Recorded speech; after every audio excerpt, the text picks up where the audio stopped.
different occasions when we meet poets, like for example here, I want to talk about a poet that I don't know if you heard about. She was very involved in the poetry happenings and around Baltimore and Maryland, and she just passed away last week. And I think it's very often that we actually meet poets when they on their departure.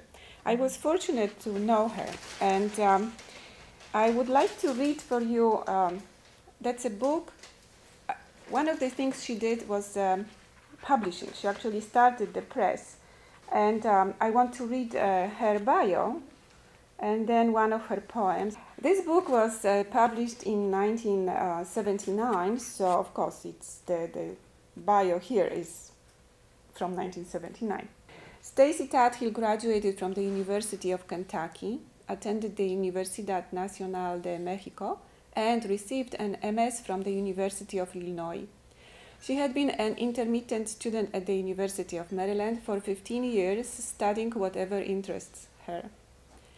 The National Education Publishing Company of Zambia, yes, in Africa, published her first chapbook of poetry, Postcards from Zambia, in 1974.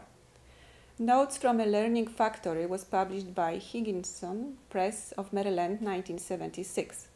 Her poetry, short stories, and articles have appeared locally and in Zambia. She has been a prize-winning journalist and a speech therapist. She is the mother of 4 children, a full-time teacher of grammar, literature, and writing, and is editor and publisher of Scope Publications.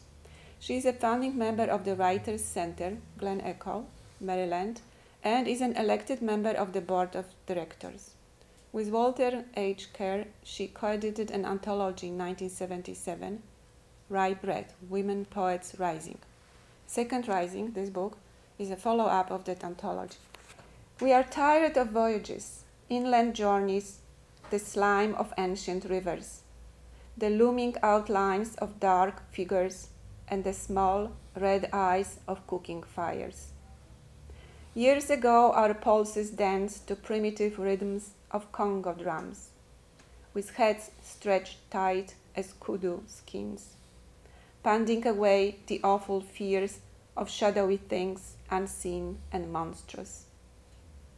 Rituals seldom move us now. We have lost the art of searching out our secret selves in tall, bent grass in some strange place of darkness.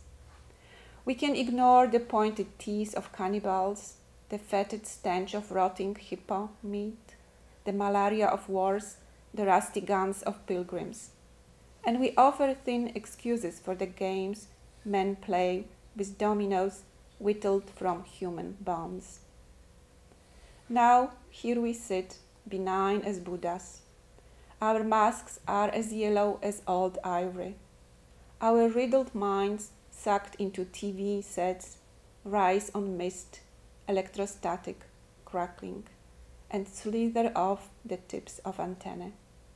Smiling, we float to a space beyond the moon as elusive as Marlowe's lies. So that's Stacy Tathill.